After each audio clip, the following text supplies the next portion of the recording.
je suis Julienne Guyenne et je suis la cofondatrice avec mon mari de 2 sociétés. Donc la première elle s'appelle Art Numéral, c'est une ESN qui produit des applications web et mobiles pour les grandes entreprises. Et la deuxième c'est une start-up qui s'appelle Tipstuff qui commercialise un service mobile pour aider les parents actifs à gérer le quotidien familial plus facilement et en mode collaboratif.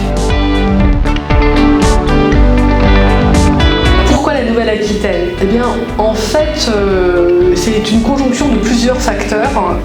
En 2017, nous, on avait déjà en projet de partir vivre en province, de quitter la vie parisienne, et il se trouve que nos collaborateurs sont venus nous voir en nous disant eux aussi, ils trouvaient ça très difficile, la vie à Paris. Et parallèlement, l'activité d'Art Numéral et de Tipstuff se développait beaucoup. Et donc on était confronté à un problème de croissance et de locaux à Paris qui soient des tarifs raisonnables pour pouvoir implanter les 2 entreprises. Et du coup on s'est dit c'est le moment ou jamais, là quittons Paris et cherchons un endroit où on sera mieux s'installer pour pouvoir développer nos activités. Et nous avons donc commencé à faire le tour de France en visitant différentes régions, en rencontrant ces régions au salon des entrepreneurs.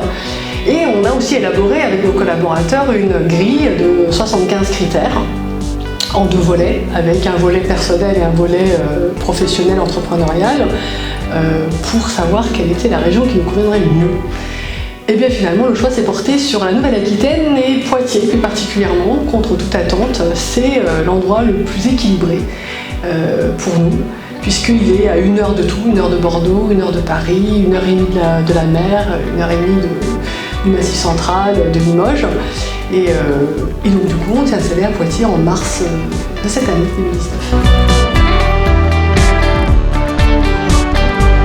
Et aujourd'hui, là, ça fait 6 mois qu'on est à Poitiers, donc je crois que tout le monde est content. Enfin, je parle pour nos collaborateurs aussi, et je pense que oui, ils seront bien. En tout cas, ils ont meilleure mine qu'à Paris, et nous, on est très contents, notre fils aussi. Ça nous a vraiment changé tout, en termes de qualité de vie, en termes de gain de temps, en termes bêtement aussi de perspectives de développement pour les 2 entreprises.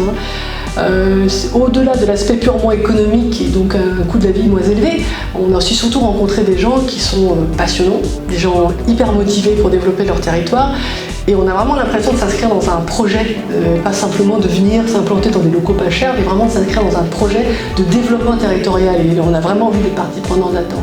C'est super stimulant, donc on est très contents. Ma présence en fait à la Maison de la Nouvelle-Aquitaine, c'est d'abord parce que j'ai eu l'occasion de venir ici à Paris pour participer à un événement pour présenter le territoire. Et je trouvais ça génial en fait, la démarche de faire connaître le territoire de la Nouvelle-Aquitaine, les différents territoires qui composent la Nouvelle-Aquitaine. Et du coup, quand Sandrine m'a proposé de participer à cette démarche, je trouvais que c'était. Enfin, j'ai signé. Parce qu'on est tellement bien, quand du coup on a envie de le faire partager et de dire à d'autres entreprises qui rencontreraient la même problématique que nous, que oui, il y a de la place, oui, elles peuvent venir, et oui, c'est bon à la fois pour les dirigeants et aussi pour les collaborateurs. Donc ne pas hésiter et venez visiter. Venez visiter la Nouvelle-Aquitaine, Poitiers, La Rochelle, Bordeaux, et vous trouverez certainement un endroit où vous serez bien.